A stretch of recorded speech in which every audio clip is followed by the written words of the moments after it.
Brian Male mu biseera ng'akyasoma abasawo bamuzuulamu obulwadde bwa pressure era n'ateekebwa ku ddagala.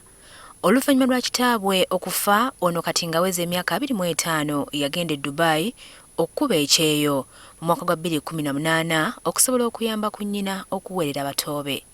Wadde ng'omulimu gwe yafuna gwali mulala ku gwe yasuubizibwa, yatandika okukola emirimu gye nga talina buzibu bwonna. Mu 2019 maama ategeeza nti pressure yaddamu n'emusumbuwa era nga bamuwa ebitanda. Abasawo ne bagamba pressure y'omwana eva ku ki? Ku nsigo. Embeera eyongedde okusajjuka mu Maachi w'omwaka guno, Brian nga tava ku byuma era ng'ekyuma ekyoza mu nsigo kye kimuyambako. Muzzayo ku emergency era mu ICU kati ne baddamu ne bagamba kye balina okumusalira okutandika ki? Dialysis. Robert Kalyesuubula, omukugu mu bulwadde bw'ensigo, atubulidde nti ekyuma kino kyokka kye kikyakuumye Male nga mulamu. Obulamu bwe bubeera ku kyuma. Bw'aba tali kyuma talina bulamu.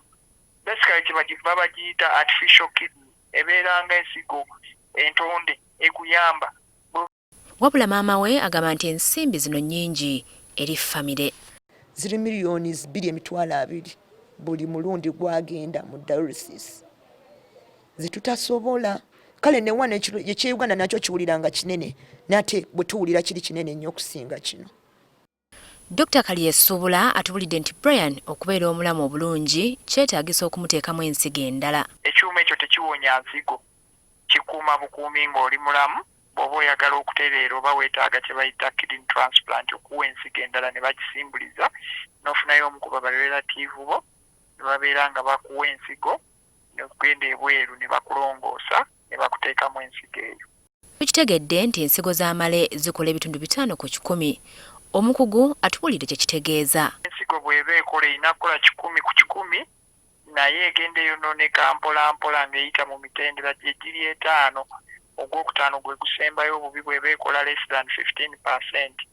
So bwe twabalira eyiye yali 5%, kakitegeeza 5% obeera tokyayina bulamu. Ebintu byonna biba ensigo byeteeka okukola biba tebikyakolebwa, obeera tokyategeera bulungi, obeera tofuuyisa, pressure yeebeera waggulu, omusaayi obeera na mutono. Mu mbeera eno Bakama be bamujjanjabye naye balabika batendewaliddwa nga kati baagala akomezebwewo kuno. Insurance kwaliko miliyoni 24. Miliyoni 24 bwe zaggwako kati zimala na treatment gyafunye mu kiseera ekyo. Bakama be ne bateekako miliyoni 2 ne ziwera miliyoni 26. Miliyoni 26 bwe zaggwako, Brian engeri gyali n'okuba nti takyakola egyo gyonna emyezi nga tewakyali buyambi bwe. N'entambula emukomyawo ebadde ekyabuze.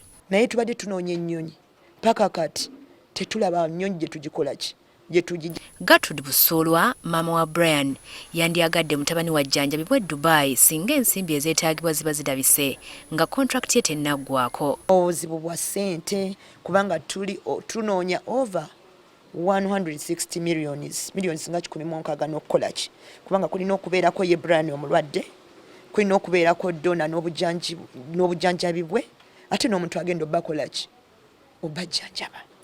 Tukitegedde nti singa contract ya Male eggwako baba tebakyasobola kumuwuliza kubanga amasimu kwe bamufunira mu kiseera kino gajja kuba gasaliddwako ate era kiba kimwetaagisa okudda okufuna ebiwandiiko ebirala olwalyoka addeyo okujjanjabibwa ensigo. Sandra Nakiwala, NTV, Akawungeezi.